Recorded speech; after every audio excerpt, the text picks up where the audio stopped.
Well, for more on this, Mario Ottiglio joins us now from Geneva. He's managing director at consulting firm High Lantern Group and a global policy health expert.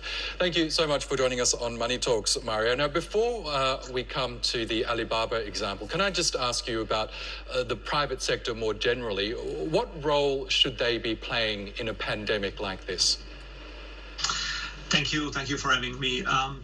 Definitely the private sector has shown to have quite a lot to play in this pandemic. There has been an incredible engagement so far.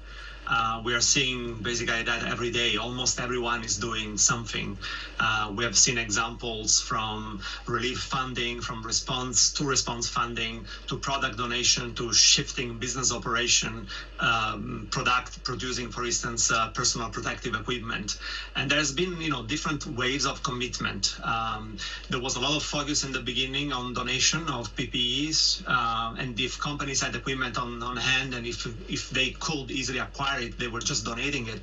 But now, as the pandemic evolved, actually we see a little bit more of a sophisticated engagement, new kind of engagement around community services, around partnership with NGOs. There is definitely a lot that they can do.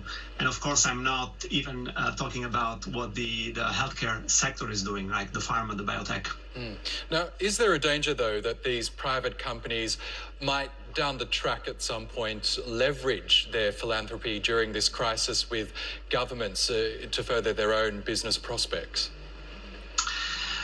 Well, one thing that probably we have learned as a lesson is that the global community wasn't really prepared, right, for this. And I think we have seen that also in the business community, with a sort of a need for prioritizing epidemic preparedness, because this is so fundamental to the business continuity, but also maybe, going a little bit a step further and looking into general prioritization of healthcare thinking, of healthcare objectives. So to your question about the PR spin of that, I think it's inexorable that the new waves of consumer, when we look at millennials, when we look at the Z generation, they will want their companies, their brand to actually be socially minded, to actually work towards seeing a return on investment, not just in terms of profit, but also in terms of shared value, what they give back to the community. So actually what I would say is that the COVID pandemic is probably telling us, forcing companies to think critically about their operation and being creative about how they provide help, and also has exposed them as a critical stakeholder in terms of assets, right, in terms of how to resolve the problem. So going forward, I will see that becoming enshrined in company strategy rather than being an opportunity to play PR. Now, if we look at the Alibaba example, Jack Ma, the company's founder, has really been the driving force behind sending PPE gear to more than 150 countries, contributing money towards a possible vaccine. But is there a danger that perhaps the Chinese government might piggyback off of his philanthropy in order to boost China's image in all this?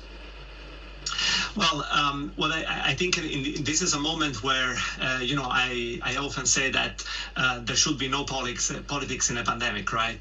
We need to have maximization of all available resources, private sector, government. China had an important role to play, of course, in the beginning in terms of providing some data and providing evidence of what was happening.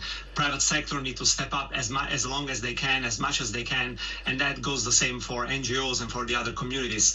I would probably think that it would be important to keep away, to keep far from any consideration geopolitical issues or different other political gains, and really focus on addressing that is really creating a new normal to which we should not be used to. Okay, Mario Ottiglio in Geneva, thank you so much for sharing with us your insights.